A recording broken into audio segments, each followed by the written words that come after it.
आलेत का पण?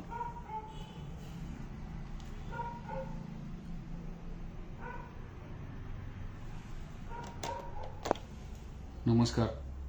माझ्या ओबीसी भटके विमुक्त आलुतेदार बोलुतेदार बांधवांनो, ज्या ज्या दिवशी कोर्टामध्ये सुनावणी असती सकाळी कुठंतरी मीडियाला एखादी बातमी येते की आज सुनावणी आहे आणि त्यानंतर परत मग बातम्या चालतात, ही याचिका फेटाळली, ती याचिका फेटाळली आणि आपण सगळे संभ्रमात पडतो, गोंधळून जातो. आज पण अशा दोन जनहित याचिका PIL या मुंबई उच्च न्यायालयामध्ये मुख्य न्यायमूर्तीच्या खंडपीठासमोर सुनावणीला होत्या.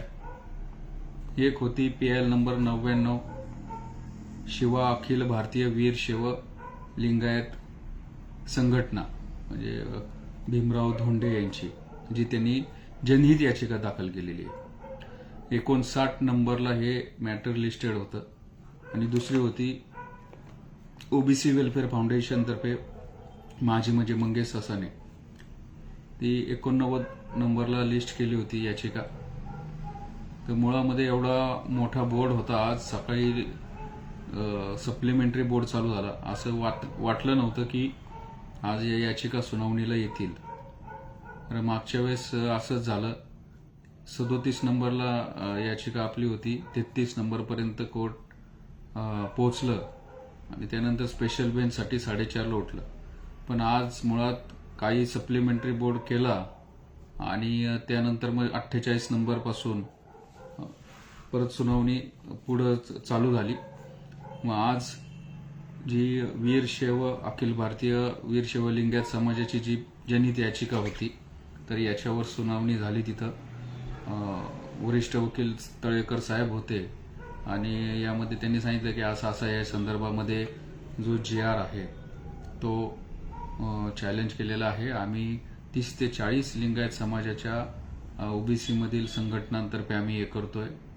तर तिथं जे आपले ॲडव्होकेट जनरल म्हणजे सरकारने तिथं विरोध केला याला.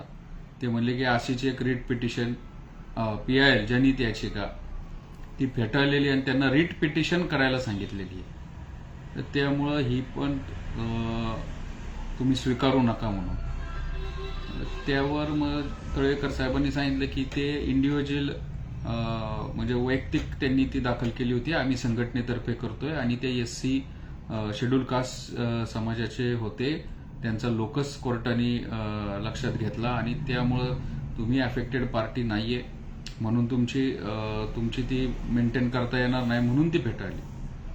तरी पण कोर्टाने हे काय याचिकाकर्त्यांचं ऐकलं नाही. कोर्ट म्हणलं तुम्ही या संदर्भामध्ये 5 रिट दाखल आहेत याच कोर्टामध्ये आणि मग तुम्ही याच्याऐवजी रिट करा. त्यावर मग याचिकाकर्त्यांचे वकील तळेकर साहेबांनी सांगितलं ठीक आहे, आमची हीच रिटमध्ये कन्वर्ट करा ही जनहित याचिका, किंवा आम्ही नवीन करतो. मग त्यामुळं ती फेटाळलेली नाही, त्यांना रिट पिटिशन दाखल करण्याची परवानगी दिलेली आहे. आणि याच्यामध्ये कोर्टाचं असं निरीक्षण आहे की जनहित याचिका जर तुम्ही दाखल करताय तर जनहित याचिका दाखल करताना असा एखादा वर्ग असतो की तो कोर्टात येऊ शकत नाही आणि अशी याचिका दाखल करू शकत नाही. त्यांच्यासाठी जर कोण असा कॉज घेऊन आलं तर मग ती जनहित याचिका आम्ही समजू. कोर्टाने हा आज असा एक स्कोप मांडला. त्यामुळं 2 सप्टेंबरच्या GR वर याच्यामध्ये चर्चा झाली का तर अजिबात नाही. याच्या मेरिटमध्ये कोण गेलं का तर अजिबात नाही. ते वैध आहे, अवैध आहे, त्याला कायदेशीर त्याची किती सँक्टिटी आहे याच्यामध्ये कोर्ट गेलं नाही. फक्त म्हणजे जनहित याचिका ही आहे का आणि हा विषय जनहित याचिकेचा आहे का PILचा, याच्यावरच एक 5च मिनिटांमध्ये कोर्ट म्हणलं की नाही, तुम्ही वैयक्तिकरित्या अफेक्ट असताल तर तुम्ही रिट पिटिशन करा, वैयक्तिक जी याचिका असते ती, आणि ऑलरेडी त्या प्रलंबित आहेत 5. तर त्यामुळं GR संदर्भातली सुनावणी झाली आणि मग GR वैध ठरला आता काय टेन्शन नाही, आता ते सर्टिफिकेट द्यायला आता सगळं मार्गी लागणार, तर असं काही नाहीये. याला वेळ लागेल, पण तो JR कोर्टाने वैध ठरवलेला नाही. त्याच्यावर कुठल्याही आत्तापर्यंत त्याच्यावर मेरिटमध्ये जाऊन की JR काय आहे, कशासाठी आहे, मग त्याच्यामध्ये कशा चुका आहेत, कसा बेकायदेशीर आहे, या संदर्भामध्ये कोर्ट गेलेलंच नाहीये. हे आता फक्त ऍडमिशनच्या लेवलला हे सगळं चाललेलं आहे. दुसरा, आज ज्या 5 रिट पिटिशन होत्या आणि त्या 5 रिट पिटिशन आता एक 3 दिवसापूर्वी सुनावणीला होत्या. त्याच्यावर ज्यावेळेस सुनावणी झाली त्यावेळेस सुनावणी होताना माननीय न्यायाधीश रेवती ढेरे मोहिते आणि संदेश पाटील यांच्या त्या खंडपीठासमोर त्या होत्या. तिथं सुनावणी चालू झाल्या कोर्टाने सांगितलं की काही तांत्रिक कारणामुळे आम्ही हे ऐकू शकत नाही. म्हणजे त्याला नॉट बिफोर मी त्यांनी केलं की आमचा म्हणजे असं असतं, एक संकेत असे असतात की या मॅटरमध्ये याचिकाकर्ता किंवा प्रतिवादीच्या वतीने जर समजा एखाद्या कोर्ट आधी अपियर झाला असेल वकील म्हणून, किंवा कधी कधी त्याचे समजा तसं असं कोर्टाचं आपण याच्यामध्ये गेलं नाही पाहिजे की कोर्टाची कास्ट किंवा कोर्टाचं म्हणजे पण तसं पण कोर्ट म्हणतं की मग तिथं फेअर ओपिनियन होणार नाही, त्यामुळे कोर्ट म्हणतं की आमच्या समोर नको, ते नॉट बिफोर केलं. आता त्याचं सर्क्युलेशन केलंय. या रिट पिटिशन संदर्भामध्ये आज सिनियर वकील अंतुरकर साहेबांनी मेन्शनिंग केलं की 7 आत्महत्या झालेल्या आहेत, त्यामुळं आम्हाला लवकरची तारीख देण्यात यावी.